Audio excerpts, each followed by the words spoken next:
Breast torture, from Wikipedia, the free encyclopedia at en.wikipedia.org.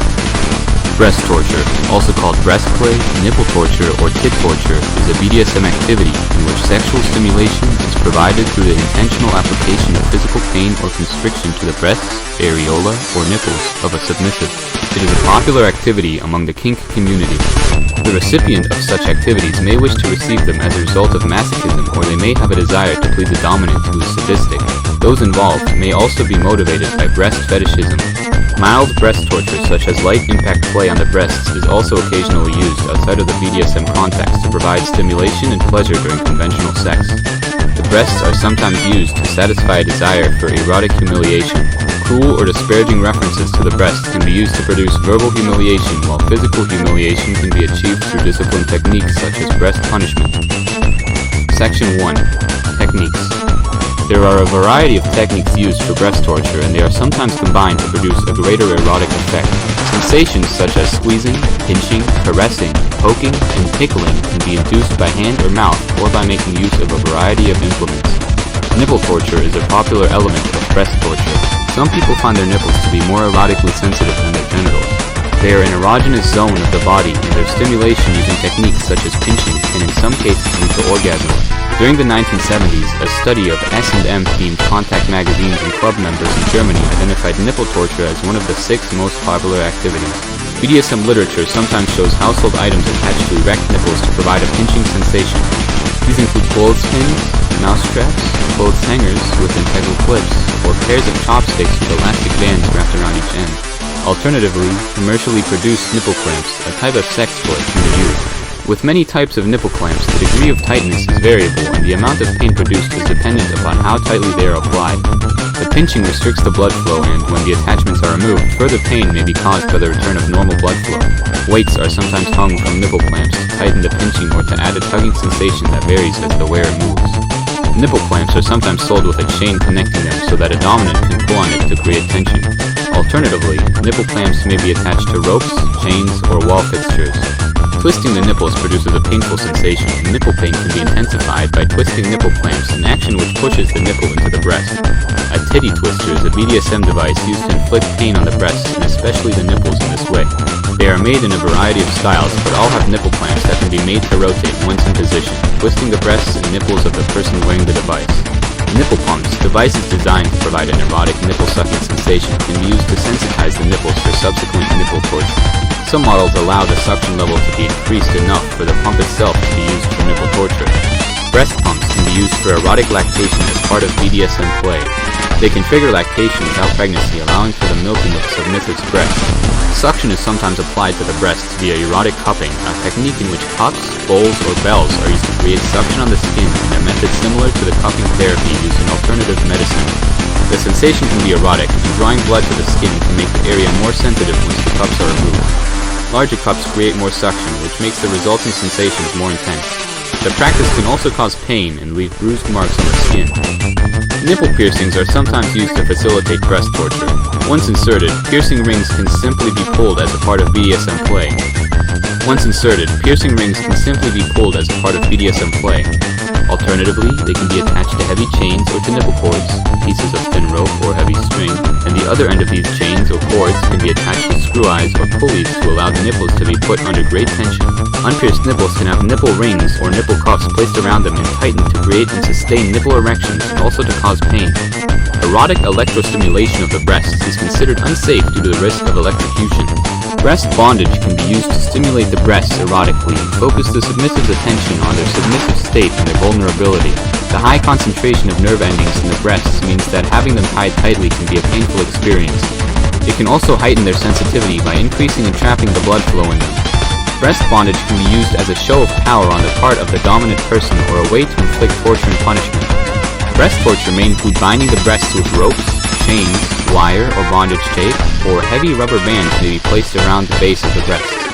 Tight breast bondage is often depicted in BDSM imagery, usually using rope bondage techniques, which are often derived from Japanese bondage, although breast bondage differs from most bondage techniques in that it is not intended to restrict mobility.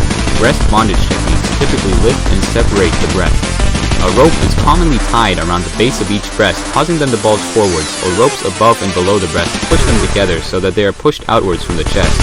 This effect is enunciated if the hands are tied behind the back. Sometimes rope is instead used to flatten the breast against the chest. Breast bondage usually leaves the nipples and much of the breast exposed for other breast torture techniques such as whipping and clamping. Breast bondage usually leaves the nipples and much of the breast exposed for other breast torture techniques such as whipping and clamping. Breasts are sometimes compressed using a breast press. This device consists of two parallel bars separated and fastened at either end by steel bolts or adjustable screws. The bars are slightly longer than the body is wide and typically made of wood. Many of these devices are homemade. The breasts are placed between the bars and the bolts, or screws are tightened to painfully compress them. The device is most effective on larger breasts. Sometimes the inside of the bars is lined with sandpaper or other uncomfortable surfaces for additional pain. Tit whipping is a type of breast torture that involves the flagellation of a submissive's breasts, usually with a small cat o' nine-tails whip called a flogger. Other types of impact play that are applied to the breasts include slapping, punching, kicking, spanking, and caning. The implements used range from BDSM toys to household items such as spatulas and wooden spoons. Objects are sometimes shot at the breasts as a form of ballistic punishment. Clothespins can be attached to them in large numbers to pinch the skin in multiple places.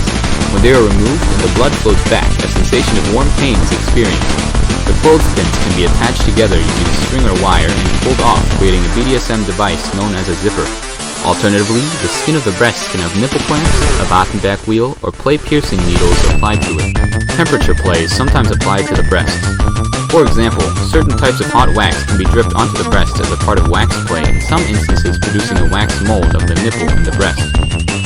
Section 2. Safety. Kink and BDSM activities are never completely free from risk, but some forms of breast torture, such as the use of clothespins on nipples, light flagellation, and simple breast bondage, are considered to be relatively safe and benign. The most common consequence of breast torture is bruising, but aggressive caning can result in welts, and heavy impact play applied to the breasts can rupture the mammary glands and lymph glands and cause breast cysts. Wax play can produce irritation, burning, or blistering of the skin. Breast bondage ropes, particularly if tied tightly, can damage the breasts.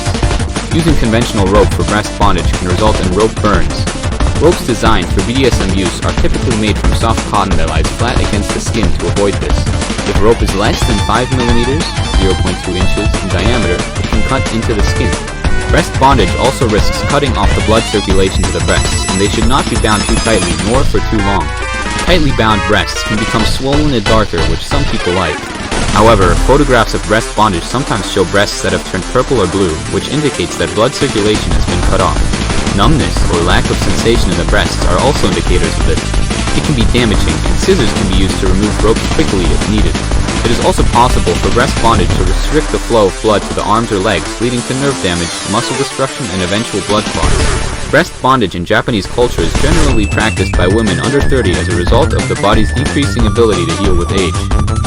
Nipple clamps that are positioned wrongly can cause small cuts. Nipple bondage can result in damage to the nipples, and tearing the skin of the nipples can cause scarring.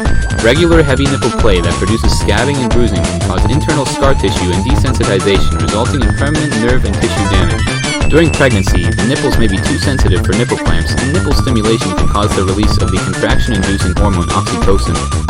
Some forms of breast torture, such as severe caning, amateur piercing, or being suspended by the breasts, are considered to be activities that include great risk. Suspension bondage techniques do not allow someone to be safely suspended by their breasts. Adequate precautions are needed to prevent injury or blood loss, though the activity has fewer health risks than those associated with pussy torture or cock and ball torture. See also: female submission, list of BDSM equipment, pussy torture. This sound file and all text in the article are licensed under the Creative Commons Attribution Share Alike 3.0 Unported License, available at creativecommons.org/licenses/by-SA/3.0.